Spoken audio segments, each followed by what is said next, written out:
월화수 3일 동안 서사 목사님 집회를 잘 마쳤는데 너무나 감사하게도 새롭게 그 전에 일을 받은 분들 놔두고 새롭게 일을 받은 분들이 47명이나 늘어난다고 되었다고 해서 너무나 감사를 드립니다. 전혀 알지 못하는 분들이 어떻게 주님 앞에 보내셔서 오셔가지고 새롭게 일을 받고 또 그 가운데 우리 교회 성도들이 많이 또 일을 받아서 얼마나 감사한지. 워낙에는 다음에는 우리 교회에서만이 아니고 전주 시민을 대상으로 해서 더 많이 와가지고 때가 이제 급하니까 더 많은 사람들이 하나님의 일을 받고 또 신부 예언까지 입으면 참 좋겠다는 그런 마음의 열망입니다. 그래서 몇십 명, 47명 받은 것도 좋지만 전주시내 기독교인이 얼마인데 겨우 47명씩 이렇게 몇 번 받아갖고 얼마나 일을 받겠어요? 각 나라와 족속과 백성과 방언에서 수많은 사람들이 하나님의 일을 받으려면 그냥 수백 명, 수천 명씩 일을 받아야 집회하고 있습니다. 할렐루야. 전도도 마찬가지예요. 우리가 개인적으로 한 명씩 전도하는 것도 있지만 전도 대형 집회를 통해서 수백 명, 수천 명, 수만 명씩 구원받는 놀라운 역사가 있어야 돼요. 그래야지 지옥은 통통 비고 천국이 가득 차게 될 줄 믿습니다. 그래서 내년에는 좀 그렇게 해서 더 많은 사람들이 좀 참여할 수 있도록 하면 좋겠다는 마음이고,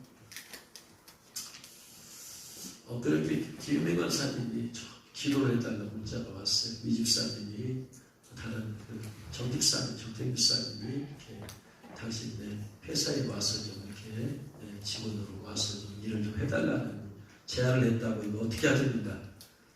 하나님의 뜻이 무엇인가, 어떻게 하면 좋겠는가 해서 기도해달라고 해서 주님한테 기도를 하는 순간에 몇 개월 전에 기도해준 내용이 생각이 나요. 이 집사님이 이제 회사가 오늘 그만두게 되었다고, 회사가. 그러면서 이제 걱정되죠, 이제. 그죠? 젊은 나이에 그만두게 되면 앞으로 생활은 또 어떻게 해요? 물질적으로 걱정이 되죠. 그래서 기도를 해달라고 여러 번 기도를 내놓고 제가 기도를 해준 기억이 나는데, 그때 기도해준 내용이 뭐냐면요, 유 집사님 스카우트 해달라고 여러 번 기도가 나왔어요. 그거 모셔가지고. 그걸 주님이 생각나게 하시. 저도 잊어버렸고 다 잊어버렸는가 봐요. 근데 주님이 생각나게 하시. 여기서 그만두더라도 누군가 와서 스카우트 하라. 저도 뭐 그런 기도가 나오면서 저는 그렇게 생각했어요. 그 회사 회장님이 유 집사님을 또 데리고 가려나 보다. 이건 제 생각이에요. 성령님이 주신 것은 스카우트에게 해달라는 것이에요. 그래서 그 말씀 계속 기도해 주는데, 그런 얘기가 나오는 거 보면서 저는 제 나름대로 생각이, 회장님이 미 집사님 잘 봐가지고 데리고 가려는가 보다. 그렇게 스카우트 하려는가 보다만 생각이지. 근데 스카우트 안 하고 그냥 이제 몇 개월 동안 쉬셨잖아요. 그랬는데 정 집사님이 미 집사님을 스카우트 하려고 이렇게 얘기를 했다. 그렇구나. 이미 주님께서는, 그래서 그냥 직장 그만두기 전에 얼마나 걱정이 많겠어요. 이제 물질적으로 그 받았던 모든 급여를 한 푼도 이제 받을 수가 없으니까 그 많은 물질 이제까지 다 들어가는 것도 많을 텐데 얼마나 걱정이 많겠어요. 그런데 주님은 인간적 생각, 저도 걱정이 되죠. 그러잖아요. 근데 주님은 기도할 때마다 걱정하지 말라, 걱정하지 말라, 걱정하지 말라, 걱정하지 말라. 저는 걱정이 돼, 사실은 목사로서. 근데 주님은 걱정하지 말라고 주시니까 계속해서 그 말씀 그대로, 제가 입으로 한 말이 아니고 성령께서 그냥 걱정하지 말아라, 걱정하지 말아라, 걱정하지 말아라 하니까. 그래서 저는 그 말씀만 전했는데, 그래서 하나님의 또 다른 계획은 바로 걱정하지 말라고 해서 걱정 않고 하는데, 또 현실적인 문제잖아요. 물질은 항상 현실적인 문제잖아. 그래서 그만두고 나서 다른 것을 통해서 물질이 보급이 되긴 하지만 예전만큼은 아니잖아요. 그러다부터 주님은 또 계속해서 기도할 때마다 걱정하지 말아라, 걱정하지 말아라, 걱정하지 말아라 했는데, 결국 주님께서 그 다른 곳으로 그쪽으로 스카우트를 하시더라. 할렐루야. 주님이 우리 앞날을 다 하십니다. 주님이 말하게 하시고 기도하게 하시고 그 다음에 그렇게 이루시는 분이시구나. 그래서 또 여러분들 가운데서 이렇게 기도해 줄 때에 성도들이 하는 주님 주신 말씀 줄 때가 있어요. 너는 나의 존귀한 신부가 될 것이다. 근데 그 말을 들려줘도 그 말이 끝나고 난 다음에도 여전히 변화되지 않는 그런 모습 보면서 저는 좀 답답했는데 결국은 그 사람이 인도받고 신부 예물까지 입더라. 결국은. 그래서 제가 여러분들 위해서 이렇게 기도해 줄 때 성령께서 저를 통해서 이를 받게 할 것이다. 신부에게 되게 할 것이다. 이 말이 튀어나와야 돼요. 튀어나오면 저도 믿어요. 그런 안심이 되는 거예요. 주님께서 이 사람을 받게 해주시겠구나. 예복 입혀주시겠구나. 이게 저도 안심이 돼요. 제가 기도하면 성령께서 시키는 예언적으로 기도하시니까. 그런데 어떤 사람은 기도해도 그 말이 안 나와. 주님이 안 주시고. 그럼 저는 이제 걱정이 되는 거예요. 아직 자격이 안 되는 거지.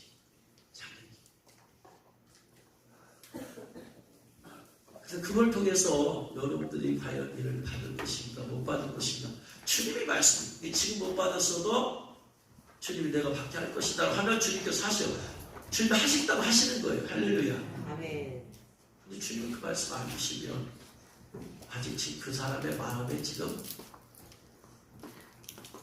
일에 대한 시간이 잡혀지지 않은 거예요. 사모하는 거예요. 그래서 지금 안 받았어도 주님께서 받게 할 것이다. 너는 나의 존귀한 신부가 되게 할 것이다. 그러면 그 사람도 휴가할 수 있는 대상이 되니까 소원하올 때는 여러분들 주님께서 여러분이 기도할 때 그렇게 그런 말씀을 주시기를 원합니다. 아멘. 그래서 모두가 제 기도는 제목은 새벽마다 하는 기도는 우리 교회 모두가요. 100%가 대화를 갈 것도 없습니다. 인받고 신부 예고까지 입어서 다 주님 공주 강림할 때 휴가해버리게 소망합니다.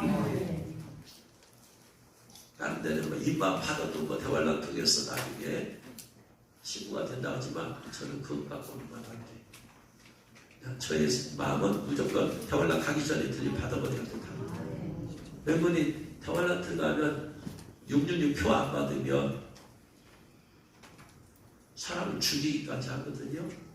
죽이면 그냥 죽이기만 하겠어요? 고문도 할 거예요. 고문. 만약에 고문이니까 차라리 죽이면은 괜찮아요. 네? 그냥 뒤에서 총 한 방 쏴서 죽는 것은 순간이면 죽잖아. 근데 고문은 순간에 못 죽잖아. 네? 예를 들어서 고문을 해요. 너 표 받을래 안 받을래? 나 안 받겠다. 그래? 그럼 고문을 할 거 아니에요? 고문을 하는데 생각을 해보세요. 자, 손톱 하나씩 뜯어내 뽑아내버려. 살아있는 손톱을 뺀지 뽑아내버려. 얼마나 아플까? 또 말해. 받을래 안 받을래? 안 받아? 두 번째 손가락 손톱, 세 번째 손톱 하나씩 뽑아내. 그러면 이거 다 뽑아내는 발톱까지 하려면은 10번을 뽑아내는 과정에서 안 받겠다고 할 수 있는 사람이 있을까? 두 번째 손가락 하나씩 두 번째에서 뽑아내버려. 지금은 민주주의 사회지만 정권이 쓰고 다스리는 사회는 민주주의 사회가 아니야. 공산주의 사회보다 더 강력한 전 세계를 다스려. 그러고 나서 나중에 죽이기까지 하는데 이걸 당할 수 있을까 여러분? 저도 못합니다. 생각해보세요. 차라리 칼로 목 한번 쳐서 죽으면 괜찮아. 그건 순간이야. 죽는데 10초도 안 걸립니다. 근데 고문을 한다고 생각해보세요. 손톱 뽑아보세요. 과연 내가 견딜 수 있을까? 이걸 하나씩 부러뜨려요. 반절 하나씩 부러뜨려요. 이거 견디면서 안 받을 사람이 있을까요, 여러분?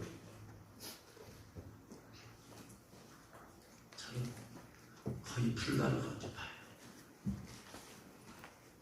어떻게 해서든지 그러니까 대화나 듣지 말고 올라가야 돼. 들림받아야. 할렐루야. 상상하네, 상상. 아마 입맞에서 친구 예복 입은 사람이 묶여질 거예요. 네? 순간에 10초에 총 맞고 칼 맞고 목 잘려서 죽는 건 그건 고급이야. 고급이 아니야. 아주 그냥 쉽게 죽는 거야. 고문을 당하게 되었지. 두려움 하나 부러뜨렸을 때 나머지 19개도 부러뜨린다고 암시를 줘보시니 어떻게 버텨이고 이 고통을 몸 산채로 다 받아야 돼. 그래서 원학교는 다 여러분들이 신부 예복 입고 성 안에 들어갈 수 있기를 주여로 축원합니다. 아멘. 오늘 말씀이 그 내용인데 두 종류의 성도가 있다고 오늘 말씀을 말하고 있어요. 자기 두루마기를 빠는 자들은 복이 있으니 이는 그들이 생명나무에 나아가며 문들 생명나무는 어디에 있냐면 하나님의 보좌로부터 생명수 강이 흐르고 생명수 강 좌우에 이 생명나무들이 있습니다. 여기에서 한 달에 한 번씩 1년에 12가지 과일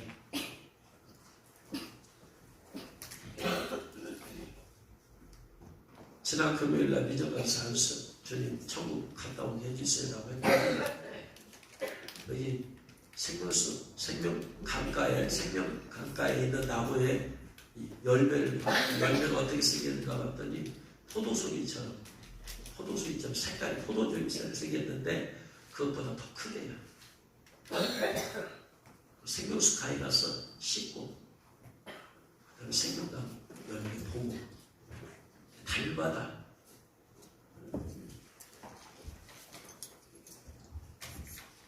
이 나무의 좌우에 있는 나무에 달마다 하나님 보좌 흐르는 생명수 강 좌우에 나무들이 있다.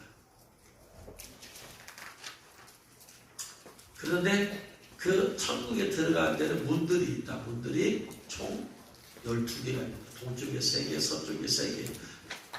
왜 이렇게 많냐? 너무나 크니까. 여러분 전주 같은 경우는 옛날에 전주 성이었잖아요. 문이 4개 있었어요. 4개? 네. 4개. 북쪽에 하나만 있습니다. 서쪽에도 하나, 남쪽에도 하나, 북쪽에도 하나. 왜? 그만큼 많고. 근데 서울 같으다. 그럼 문 하나 놓고 되겠어요? 안 되겠어요? 안 되지. 그러니까 천국이 성이 엄청 크기 때문에 한 방향에 3개 있는 거예요. 3개씩 총 12개. 그런데 성에 들어갈 권세 받으랴. 성에 들어갈 권세. 성이 들어간다고 해서 들어간다. 근데 15절에 개들, 점술가들, 음행하는 자들, 살인자들, 우상숭배자들과 거짓말을 좋아하며 지어내는 자는 성 밖에 있습니다. 두 종류의 사람이 있어요. 두루마기를 빠는 자들은 성 안에 들어가고 개들, 점술가들, 음행하는 자들, 살인자들, 우상숭배자들, 거짓말을 좋아하며 지어내는 자는 성 밖에 있게 되어집니다. 예수님 믿는 사람이 두 종류의 성도가 있다. 자기 두루마기를 입고 빨아서 성 안에 들어가는 사람이 있고 성 밖에 있는 성도들도 있다. 그래서 천국에는 뭐가 있다? 천국은 성이 있다. 성이. 근데 이 성은 성 안과 밖으로 나눠져 있는데 성 안에 들어가는 성도도 있고 성 밖에 있는 성도도 있다. 오늘 말씀. 그럼 이 성이 뭐냐? 뭔 성이냐? 봤더니 계시록 21장 1, 2절에 나와요. 성에 대해서. 이 성이 뭐냐? 도대체 성이 뭐냐? 그랬더니 또 내가 새 하늘과 새 땅을 보니 처음 하늘과 처음 땅이 없어졌고 바다도 다시 있지 않더라. 또 내가 보면 거룩한 성 새 예루살렘이 하나님께로부터 하늘에서 내려오니 그 준비한 것이 신부가 남편을 단장한 것 같더라 그랬어요. 새하늘과 새 땅을 봤대 사도 요한이. 근데 하늘도 새 것이고 땅도 새 것이야. 그러면 옛날에 지금 우리가 살고 있던 하늘이 있고 지금 우리가 본 하늘이 있고 지금 살고 있는 땅이 있잖아. 예? 처음 하늘 처음 땅이 뭐냐? 창세기 1장 1절에서 뭐라고 그랬어요? 하나님이 태초에 하나님이 천지를 창조하시나. 천지 하늘과 땅을 창조했어. 창세기 1장 1절에 창조된 땅이 그게 처음 하늘과 처음 땅이야. 그럼 처음 하늘과 땅만 얘기하는 바다도 있잖아. 그런데 이것이 어떻게 됐다 지금? 없어져 버렸어요. 지금 우리가 살고 있는 이 하늘과 땅이 없어져 버렸어. 없어지고 새로운 하늘과 새 땅이 새롭게 창조됐다라고 그걸 봤어요. 그래서 우리가 지금 보고 있는 하늘, 지금 살고 있는 땅은 앞으로 어떻게 된다? 언젠가 없어진다라고 성경 말하고 있어요. 없어진다. 베드로후서 3장 7절 말씀. 베드로후서 3장 7절. 베드로후서 3장 7절. 같이 읽겠습니다.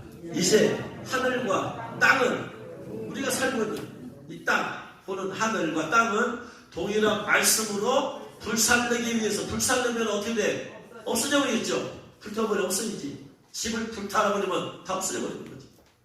그래서 불살르기 위해서 보호하신 바 됐는데 언제까지 그러면 이 하늘과 땅이 있느냐? 경건하지 아니한 사람들의 심판과 멸망의 날까지만 보존했어요. 경건하지 아니한 사람들을 심판과 멸망의 날까지 보존. 그러니까 우리가 살고 있는 땅은 나중에 심판과 멸망의 날까지만 보존했다가 하나님 없어져 버리는데, 목적이 지금 이 하늘과 땅이 잘 먹고 잘 살으라고 지금 주는 게 아니라, 네? 축복받아서 잘 먹고 잘 살으라고 준 땅이 아니래. 경건하지 아니한 사람들의 심판과 멸망의 날까지만 지금 보존하고 있는 거예요. 목적이, 궁극적인 이 땅과 하늘은 심판받고 멸망 받을 때까지만 보존해. 그러면 경건하지 아니한 사람들이 심판받고 언제 멸망을 받아요? 언제? 그때가 바로 이 땅과 하늘이 없어지는 날이잖아. 그때가 바로. 어? 그러면 경건하지 아니한 사람들의 심판과 멸망의 날이 언제냐? 그 날, 더 데이, 날. 계시록 20장 11절부터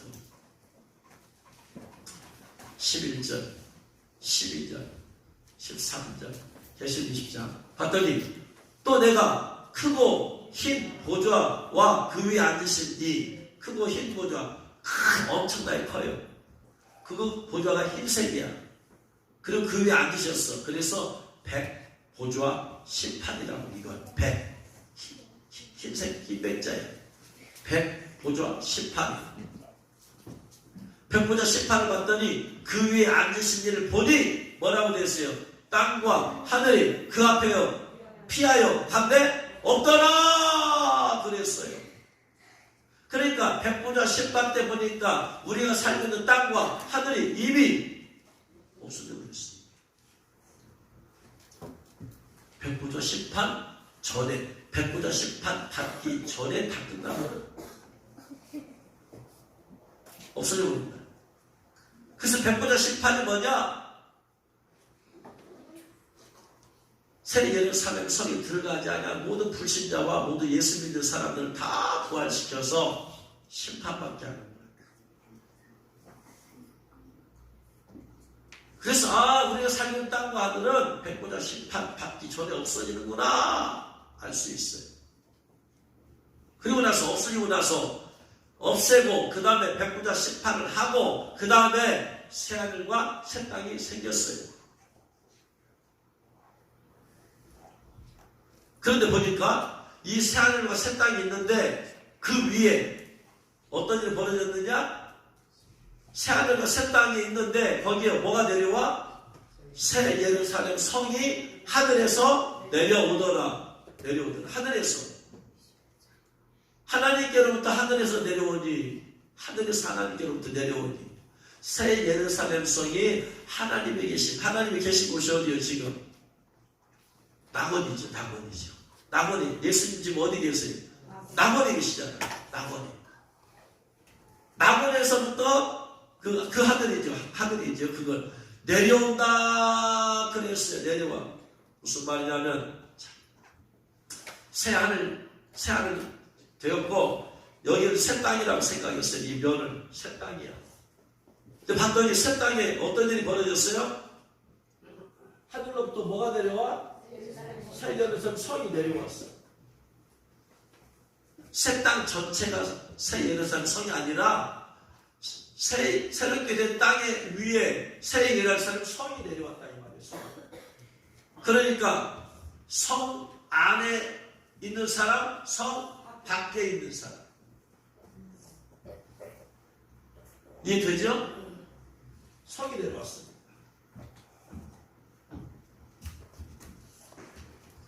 그럼 새 예루살렘 성이 내려왔는데 그 성이 그냥 성만 내려왔느냐, 성 안에 누가 살고 있느냐? 성만 내려올 수도 있잖아. 계시록 21장 9절 말씀. 21장 9절 말씀 같이 읽겠습니다. 7 대접을 가지고 마지막 7 재앙을 담은 7 천사 중 하나가 나와서 내게 말하여 이르되 이리 오라. 내가 신부 곧 어린 양의 아내 예수님의 아내 신부를 내게 보여줄 것이다. 이리 와. 예수님의 신부 예수님의 아내의 신부를 내가 보여줄게 하고 나서 하는데 성령님이 나를 데리고 성령님이 사도 요한을 데리고 큰 높은 산으로 올라갔어. 딱 올라가니까 하나님께로부터 하늘에서 내려오는 거룩한 성 예루살렘이 보여.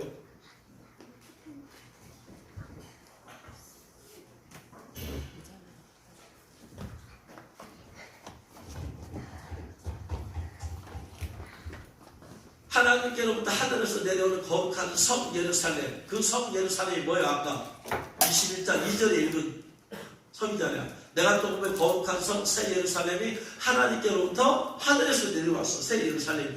바로 그걸 보여주는 거예요. 10절에. 근데 원래는 뭘 보여주겠다고 했어요? 어린 양의 아내를 내게 보여줄게 해놓고 나서는 뭘 보여줘요? 새 예루살렘 성을 보여줘. 아내는 사람이야. 성은 건물이야. 신부를 보여주겠다 이거 떠나서 성을 보여줘. 이 말은 무슨 말이요? 성 안에 지금 신부들이 살고 있는 거예요. 예수님의 신부들이. 할렐루야. 어린 양의 신부들이 성 안에 들어있어. 어린 양의 신부들이. 네? 그러니까 새 예루살렘 성 안에는 누구만 들어갈 수 있다? 신부들만 들어갈 수 있어. 신부들만. 그러니까 자 데살로니가전서 4장 16절 말씀에 따라서 주께서 호련과 천사강의 소리와 하나님의 나팔로 예수님께서 공중에 강림하시리니 그때 깨어있는 신부들이 들림을 받죠.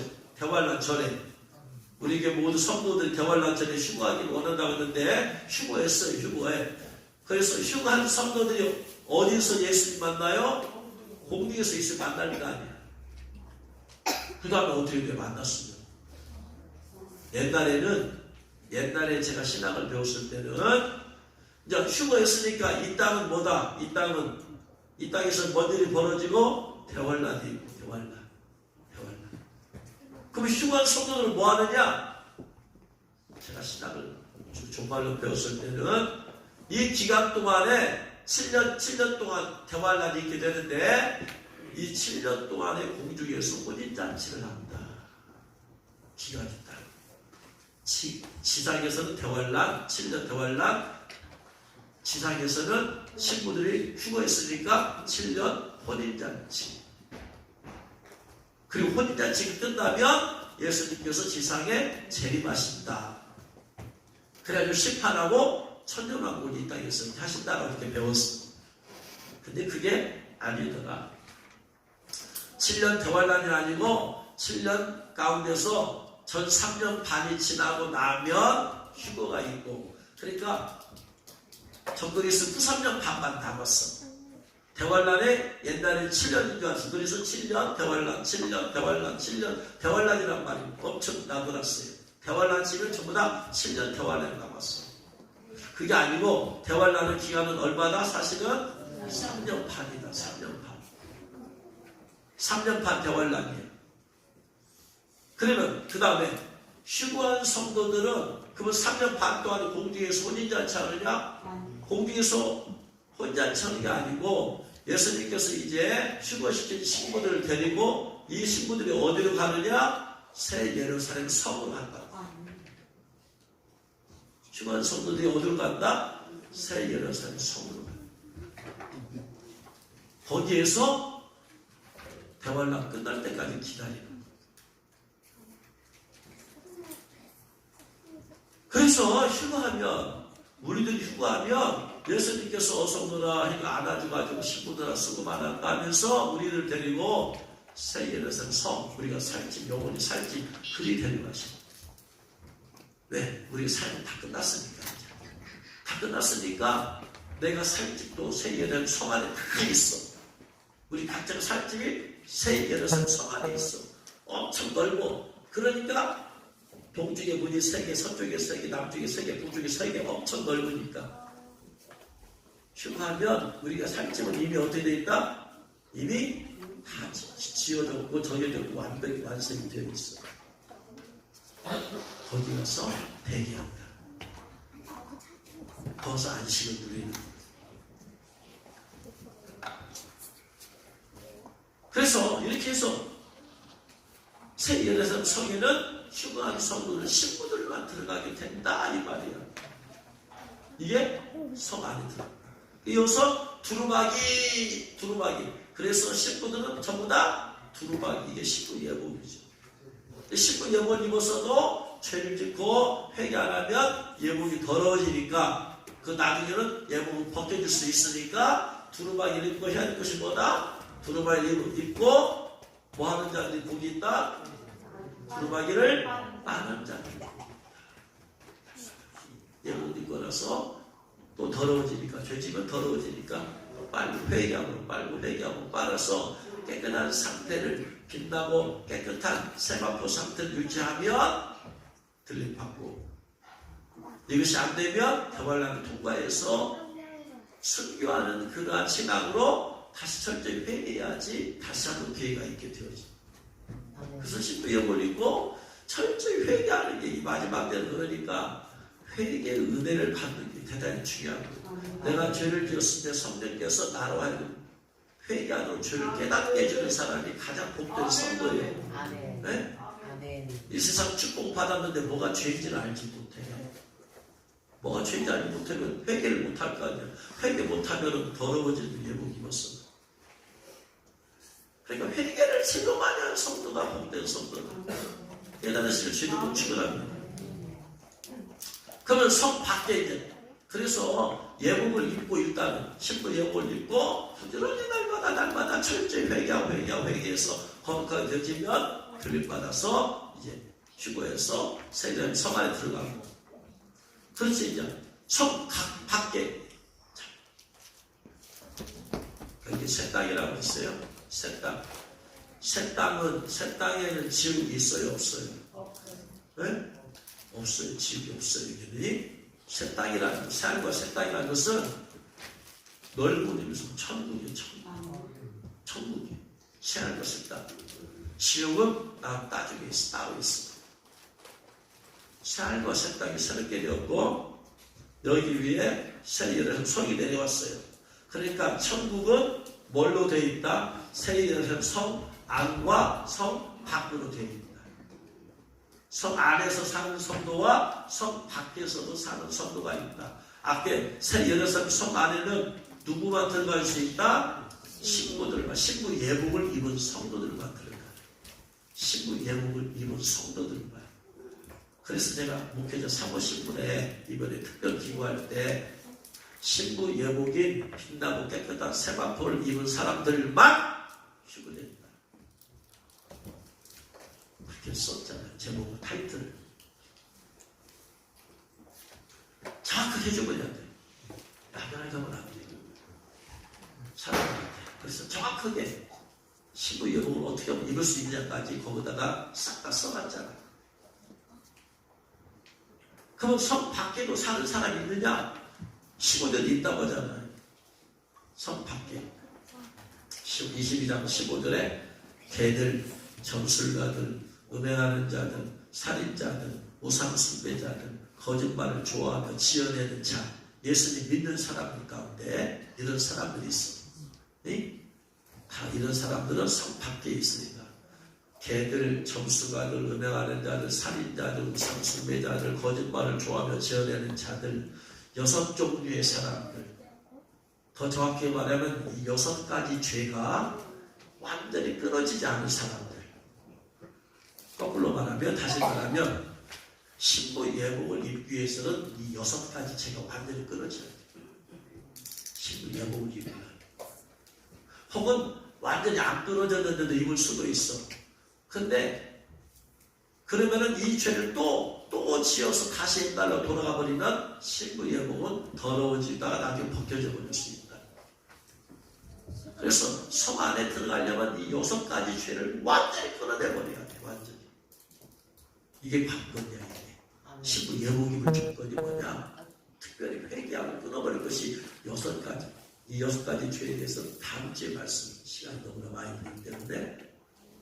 그러면 성 밖에, 어차피 천국인데, 성 안이나 성 밖에는 무슨 차이가 있느냐? 성경이 어떻게 차이가 있느냐고 말하는데, 성 밖에 무슨? 첫 번째, 성 밖은 어두워. 우리나라에서 별로 못 봤는데, 중국에 가면은 금방 느끼는 게 뭐냐면요. 중국은 밤이 어두워.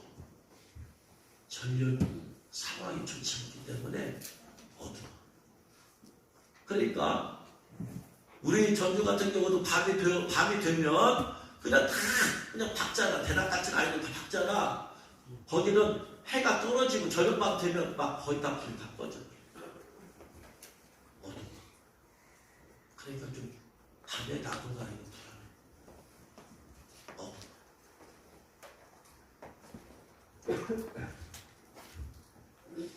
마태복음 22장 13절에 보니까 임금이 사람들에게 말하되 그 손발을 묶어 바깥 어두운 데, 성 밖에 어두운 데로 던져버려. 어두운 데. 성 안은 어둠이 없는 곳이죠. 하나님은 빛이시기 때문에 빛이신 하나님이 다스리는 곳이야. 어둠이 없어. 어둠이. 시간은 있어. 시간은 있어. 무슨 말이냐? 천국에 아침도 있고 저녁도 있을까요? 천국 지금 계신 나무는 어둠이 있어요? 없어요? 없어. 하나님이 다스리는 곳이니까. 그럼 거기서 시간의 개념이 있을까 없을까? 아침과 저녁이 있을까 없을까? 없으면 시간이 어떻게 돼요? 시간이 흐르는 거예요. 하나님께서 시간을 하루에 24시간을 만드셨는데 여러분 어둠이 없다고 해서 시간이 없는 게 아니야. 저녁을 대낮같이 밝게 가봐. 그러면 대낮같지만 시간은 있어요. 천국의 시간은 있다. 그래서 천국은 하루가 천년 같고 천년이 하루가. 다만 시간은 빛과 어둠에 나눠지지 않기 때문에 그걸 감지를 못하는 거예요. 시간은 있어요. 시간은 흘러가. 그런데 계속 빛이기 때문에 모르는 거예요. 우리는 빛과 어둠이 이렇게 교대로 되기 때문에 느끼며 사는 것이고 천국 시간이 있어요. 그러니까 천국은 빛이에요. 빛. 하나님이 계시는 곳이기 때문에 21장 계시록 21장 23절에 그 성은 해나 달에 빛이 쓸데없으니 이는 하나님의 영광이 비치고 어린 양이 그 등불이 되십니다. 그랬어요. 낮에 성문들을 도무지 닫지 않으니 거기는 밤이 없습니다. 밤이 없다고 해서 시간이 없는 게 아니라 시간은 있다. 다시 밤이 없겠고 성 안에는 밤이 없어. 항상 낮이야. 어둠이 없으니까. 근데 밖에는 성 밖은 어떻다? 어둡다. 그래서 마태복음 25장 30절에도 이 무익한 종을 바깥 어두운 데로 내쫓아버리라. 거기서 슬픔의 가니라. 어두운 데, 성 밖은. 성 안은 빛으로 가득해서 어둠이 없고 성 밖은 어둠이 있다.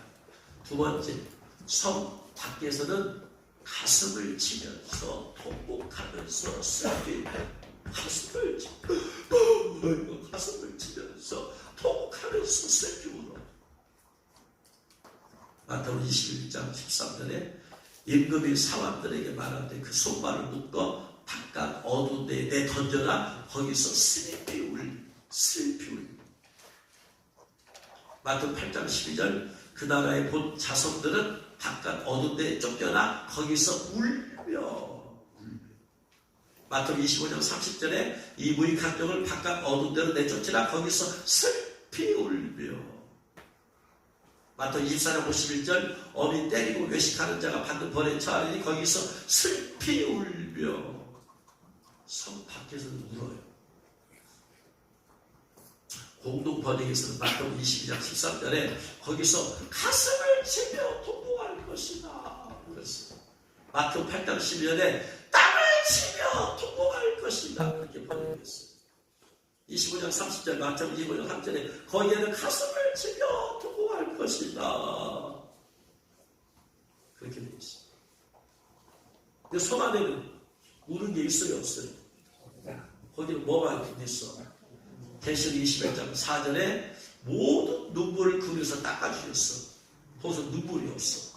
근데 손 밖에서는 슬피 울며. 계시록 20장 4절에서는 모든 눈물을 누께서 닦아주시리니 다시는 사망이 없고 애통하는 것이 없어요. 근데 성 밖에서는 애통하면서 내가 왜 그렇게 예수님을 믿었을까? 목사님 말할 때 내가 기도하면 듣지. 후회 가슴을 찐다는. 아이고 내 자신아 내가 왜 그렇게 신앙생활 했어? 목사님 이렇게 회개하라고 할 때 회개했어야지. 왜 기도하면 듣지 않고. 세 번째, 성 밖에서는 이빨을 갈아요. 22장, 마태복음 22장 13절에 임금이 사원들에게 말하되 그 손발을 묶어 바깥 어두운 데 내던져라. 거기서 슬피 울며 이빨을 갈게 되리라. 마태복음 8장 12절에 그 나라의 본 자손들은 바깥 어두운 데 쫓겨나 거기서 울며 이를 갈게 되리라. 이빨을 마태복음 25장 30절에 이 무익한 종을 바깥 어두운 데로 내쫓으라. 거기서 슬피 울며 이를 갈리라. 근데 손을 써 이빨을 왜 갈아요? 이빨을 하고 두고 자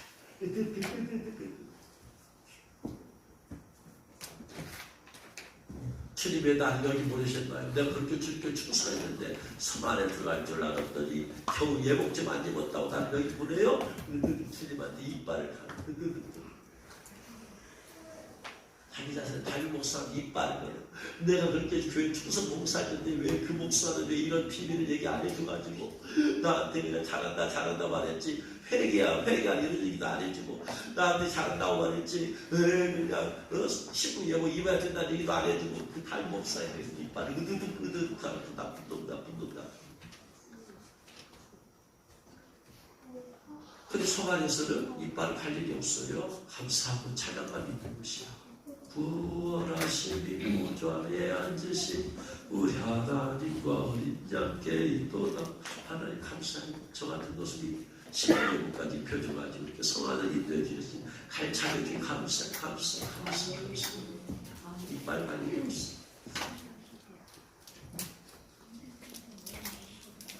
그 다음에 더 나가서 성 밖에서는 심지어 매를 받고 벌을 받아요. 매일까지 맞아. 마태복음 24장 51절 어미 때리고 그냥 때리는 게 아니라 어미 때리고 외식하는 자가 받는 벌에 처하리니 거기서 슬플며 이를 갈리고 어미 때리고. 맞아. 신앙생활 제대로 안 했다고 회개 제대로 안 했다고. 맞아. 공동 번역에서 이렇게 말했어요. 주인은 그 종을 자르고 위선자들이 벌받는 곳으로 버릴 것이다. 여러분, 예수 믿고 구원받았는데 매를 받다니 누가 상상이나 했겠어요? 매를 받다니. 지옥이 아니란 말이에요. 지옥이 아니라. 지옥은 불 가운데 불구덩이에 던져서 고통받는.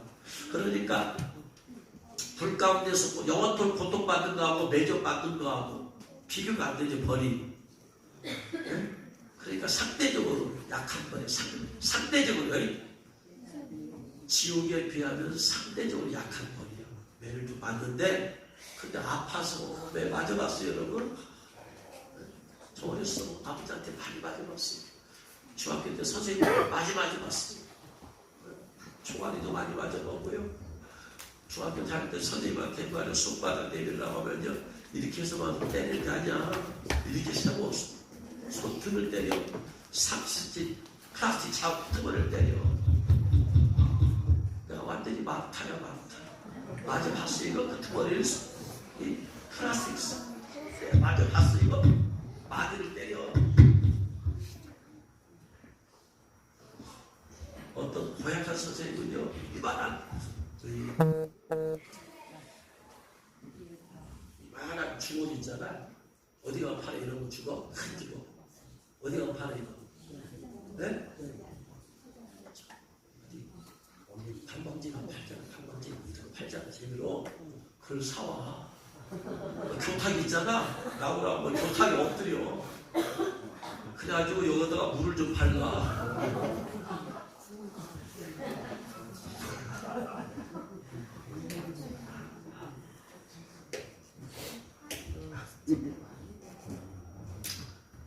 이렇게 성 밖에서는 매를 받는 거예요.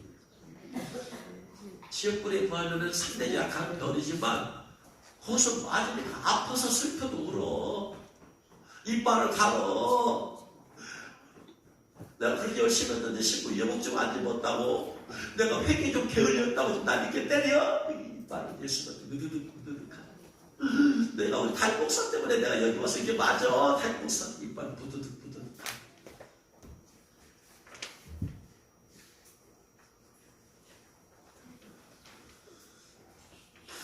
성 밖에 대해서 증언하는 분들 얘기를 들어보면, 하나님이 저를 통해서 쓴 책 비슷한 제목이죠. 주님 오시리. 이 책은 구름탑 오시리. 제 책은 주님 오시리 구도시리. 비슷하죠. 박소리 목사님 77일 동안에 주님이 20번 천국을 오게 하시고, 이분 근데 아쉽게도 돌아가실 수도 있어요. 아쉽게도 빨리 돌아가셔가지고, 이분이 쓴 책에 어머니 만난 얘기가 나와요. 이 목사님의 어머니. 거기 책에 뭐라고 되어 있는 거니? 어느 날 천국에 갔더니 예수님께서 내게 보여주실 곳이 저곳이다 하면서 예수님 곁에 앉아 언덕 오른쪽 아래를 내려다 보았다. 천국의 성 안에, 여기서 말하는 천국은 성 안이야. 천국 성 안에 다른 집들과는 달리 좀 허름해 보이는 작고 나지막한 집들이 줄지어 무려져 있었다. 작고 나지막해. 마치 재개발 지역 단지에 있는 연립주택들을 보고 있는 느낌이었다. 그것은 다른 지역과는 달리 빛이 환하지 않았다. 성 안과 달리 빛이 환하지 않았다. 그렇다고 컴컴하지도 않은 흐릿한 날씨 속에 놓인 것처럼 보였다. 천국에 이런 곳이 있다는 것이 너무 의아스럽고 생소하게 느껴졌다. 여지껏 내가 보아온 천국은 화려하고 빛나고 아름다운 곳들이었는데 그것들과는 너무도 대조적인 이곳이었다. 예수님께서 말씀하셨다. 저곳이 네 엄마가 사는 곳이란다. 엄마가 저런 곳에 내가 나의 집과는 상 달랐다. 박사님 목사님이 천국 가서 보니까 너무 달랐대요. 놀라는 나를 보시며 예수님께서 말씀하셨다. 그렇다. 내 엄마는 죽기 직전에 나를 영접했다. 그리고 주님을 위해서 영접만 했지 회개할 시간도 없었고 주님을 위해서 봉사할 것도 없었고, 그러므로 저런 곳에 살게 된 것이다. 저곳에 살게 되면 행복의 제약을 받게 된다. 천국의 아름다운 모든 것을 영원토록 누리지 못한다. 영원히 섬 안에 못 들어오니까 자기 의지도 못 돌아. 또한 그들은 스스로 부끄러움을 느껴서 늘 겸손히 자신을 낮추고 영원히 지내게 될 것이다. 자기가 알지, 좀 갔으니까 이제 자기가 얼마나 더럽게 죄 가운데 살았는가. 주님의 은혜로 구원을 받았지만 자기 부끄러운 것을 알아. 예수님은 우리가 천국의 모든 것을 누리며 살기를 원하시는구나. 마음껏 주님을 찬양하며 활보하며 영원토록 밝고 아름다운 곳에서 살기를 원하시는구나. 그것이 안타까워서 오늘 나에게 이것을 보여주시는구나 하는 예수님의 그 마음이 내게 전달되어져 합니다. 그래서 박소리 목사님 예수님한테 그럼 저는 저곳을 방문할 수 있나요? 그랬더니 물론 너는 어디든지 갈 수 있다. 가서 엄마를 방문하는 것은 가능하나 엄마가 스스로 너의 집으로 새 예루살렘으로는 들어올 수 없다. 섬 밖에 있는 사람 밖으로 못 와. 섬 안에 있는 사람 밖으로 갈 수 있어. 못 들어와. 그리고 지금은 네가 육체를 가지고 있으므로 엄마에 대한 안타까움이 있을 것이나 천국에 오게 되면 그런 마음 완전히 사라질 것입니다. 왜냐하면 천국에서는 다 똑같은 레벨의 성도예요. 엄마 아빠 이게 아니에요. 천국에 가면 똑같은 예수님의 똑같은 식구들이에요. 그래서 이 땅에서는 엄마 아빠 관계, 남편과 아내 관계가 있지만 천국에 가면 남편과 아내 관계가 아니에요. 다 전부 다 남편도 예수님 신부, 아내도 예수님 신부, 자녀도 예수님 신부, 엄마도 예수님 신부. 그러니까 레벨이 똑같은 신부야. 그러니까 그런 거 하나도 없어요. 하나도. 그러니까 이 땅에서만 있는 거예요. 그런 관계가. 그러니까 우리가 할 일이 뭐냐? 가족 가운데 할 일은 가족을 위해서 최대한 할 수 있는 건 모든 가족이 다 예수 믿고 되게 해주는 게 이게 가족을 위해서 최대한 잘하는 거예요. 가족이기 이전에 한 개체였어요. 하나님의 자녀예요. 네? 한 개체, 각자 독립된 개체. 이 땅에서는 그런 육적인 관계가 있으니까 부부라고 묶어버리고 부부와 자신을 묶여있는 것이지, 부모가 남편이 아내를 살 수 있는 것은 너 내 아내야 내 말 들어, 그게 아니라 아내로 하여금 예수님 신부가 되는 거예요. 아내는 남편에게 당신은 내 남편이야 거기에 얽매여 살지 말고 남편이 예수님 신부가 될 수 있도록 도와줘요.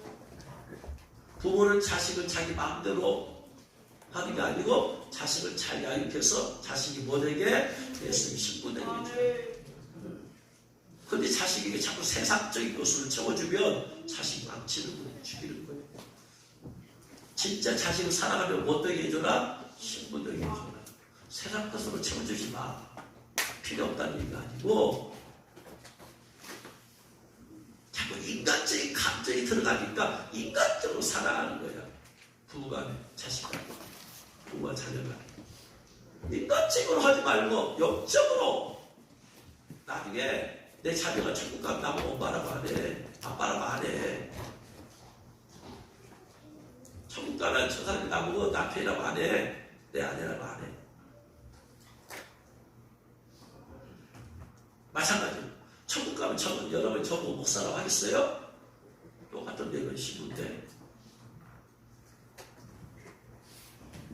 그러니까 제가 할 수 있는 것을 여러분들 다 신부되게 해줄 것이 목사 최대한 할 일이라. 그게 저보다 다 똑같은 신부예요. 다만 상급이 다른 신부가 있을 뿐이지. 그래서 네가 육체를 가지고 있으므로 엄마에 대한 안타까움이 있을 것이나 천국에 오게 되면 그런 마음은 사라질 것이다.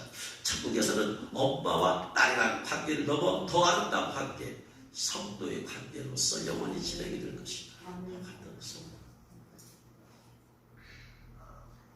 그래서 처음 예수님과 함께 엄마를 만났을 때도 엄마가 미소만 지을 뿐 말씀을 하죠. 더 이상 자기 딸이 아니야. 딸이 내 딸 왔을 게 아니고 성도가 그래서 딸이라고 그때도 예수님께서 엄마를 만나게 하려고 부르셔서 그 자리에 오셨던 것이다. 본인의 의지로 오신 것이 아니라 그래서 오라고 했어요. 성 밖에 있으니까. 그러니까 잠깐 보고 빨리 성 밖으로 가버려야 돼요. 그리고는 얼른 또 사라지셨던 곳이다. 여기 익숙하지가 않아. 자기는 너희가 있을 자리가 아니라는 걸 알아. 그래서 뭐 빨리 가버려. 그리고 그 뒤에 또 한 번 더 나와요. 이리저리 돌면서 보니 아래로 엄마가 사시는 지역이 보였다. 그 사시는 지역 곁에 천국 담이 있는 것이 보였다.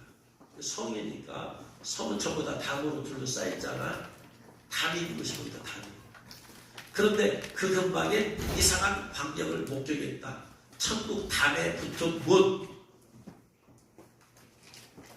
천국문 바로 바깥에 서 있는 한 무리의 사람들을 보게 된 것이다.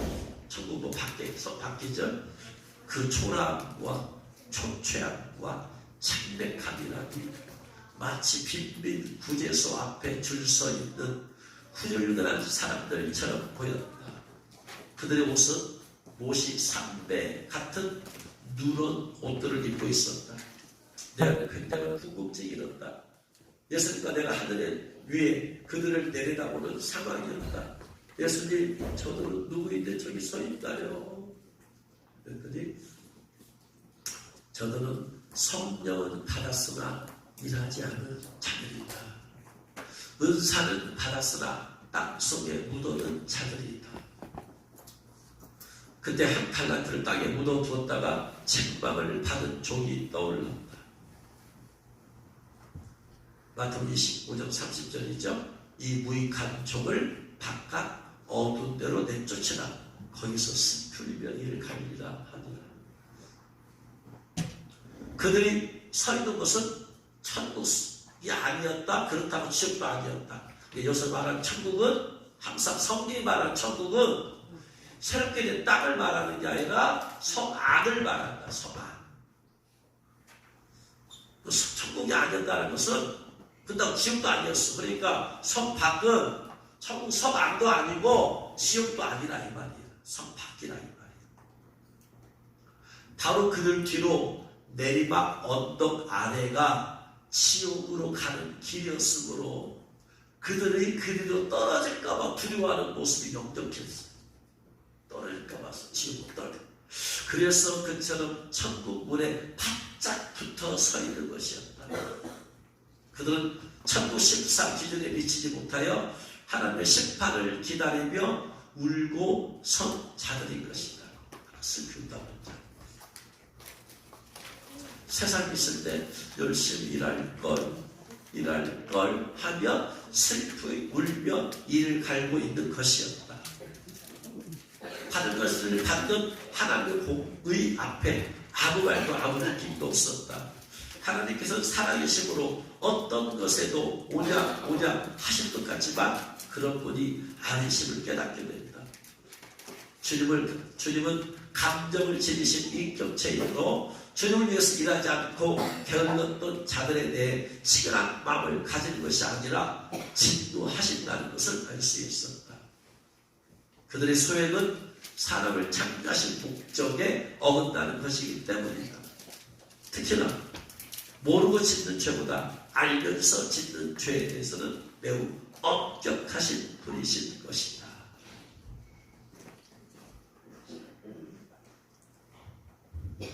분명히 성 밖에 대해서 강조해야 어제 시카고 목사 잠든 동산 쓴 책에 보면 암으로 돌아가신 어떤 교회 권사님 얘기가 나와요. 그 권사님은 비록 크리스천이었지만 연약한 믿음으로 말미암아 자신의 임박한 죽음에 대한 공포로 무서워.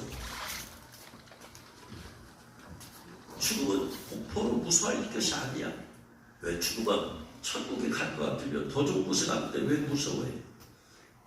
천국 죽는 걸 좋아해야지. 죽지 못해서 사는 것이지. 불러 뭐 이리 올라오라 하면 가서 성 안에 들어가면 얼마나 더 좋아. 근데 두려워한다는 얘기는 지금 두려움에는 형벌이 있습니다. 하나님 앞에 제대로 못 살았다 이 말이에요. 자신의 임박한 죽음에 대한 공포를 무서워하는데 제시카 목사님과 상담하면서 자신의 신앙을 점검하고 재결신의 기도를 올려드린 후, 재결신이라는 것은 예수 영접하는 기도를 했어요. 올려드린 후 그냥 결심만 하고 소편했어요. 그 권사님이 임종하신 다음날 제시카 목사님이 예수님과 대화했어요. 제시카 목사님이 예수님 그 권사님 어디로 갔나요? 그랬더니 이 책에 예수님이 말씀하시요. 성 밖으로 갔단다. 예수님 정확하게 성 밖으로 갔단다. 그러나 유황 불못은 아니다. 유황 불못은 어디고? 지옥. 주님은 지불하게 슬프게 말씀하셨다. 그러자 제시카 목사님이 주님, 저는 그분께 반드시 온전하고 철저한 회개를 하고 또 그 회개하다가 열매를 즉시 맺으면 한다고 했어요. 분명히 말을 했어요. 회개하는 겁니다. 6가지 죄 즉시 회개하고 그래야지 성 안에 들어갑니다 했는데 예수님 말씀하실 내가 한다. 너는 내가 그녀에게 보낸 마지막에 광야에서 외치는 회개의 기회의 소리였다. 그러나 그녀는 겉으로 그때만 했을 뿐 진짜는 회개도 하지 않았고 어떤 회개의 열매도 맺지 않았어. 껍데기로만 했다. 회개. 주님 마음의 중심을 알아. 진짜 애통하는 마음으로 회개했느냐? 잘못했습니다. 하나님. 애통하는 마음도 없이 껍데기로 회개하냐? 주님은 안다 모른다? 알아요.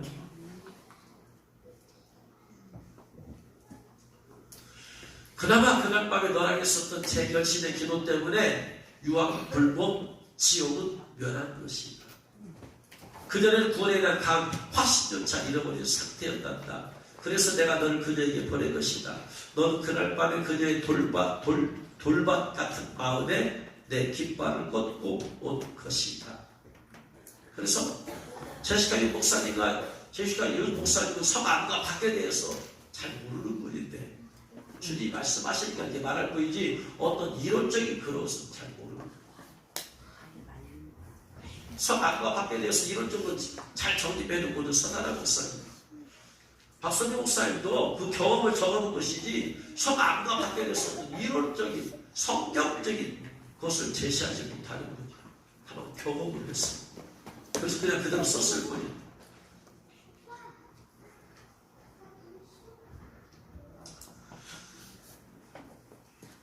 제시카 목사님과 예수님과 대화를 보면 예수님께서는 그 권사님 구원을 받았기 때문에 지옥인 유황불못은 가지 않았지만 온전히 회개를 하지 않아서 성 밖으로 갔다고 하십니다.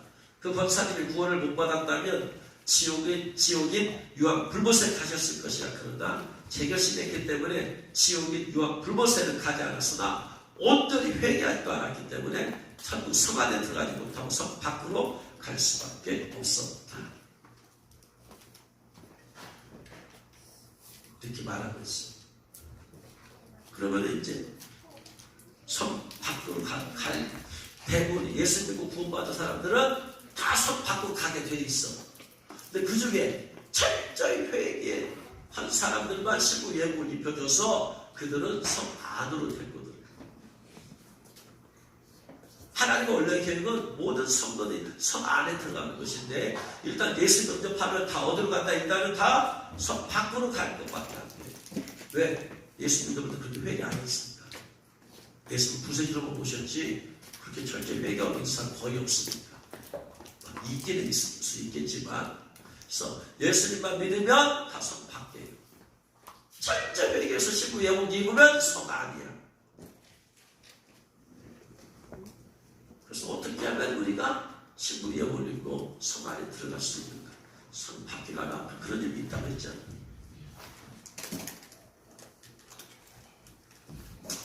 어떤 성들이 가는가? 6가지 죄가 해결이 안 된 성도, 끊어지지 않은 성도, 연약해서 짓고 또 짓고 짓고 또 짓고, 회개했지만 또 짓고, 다람쥐 쳇바퀴 돌듯이 회개를 했지만 또 끌려서 또 짓고, 그러다 또 회개하고 또 짓고, 회개하고 또 짓고, 이 사람들은 전부 다 성 밖으로 간다. 회개해서 완전히 끌어내도록 해야 됩니다. 끌어냅니다. 내 인격에서 완전히 이것이 끌어지도록 해버려야 됩니다. 6가지 죄가 뭐냐? 다음 주에 중요한 것이니까 다음 주에 이어서 6가지 죄에 대해서 자세하게 말씀을 드리겠습니다. 깨달으실 주여 축원합니다. 기도하겠습니다.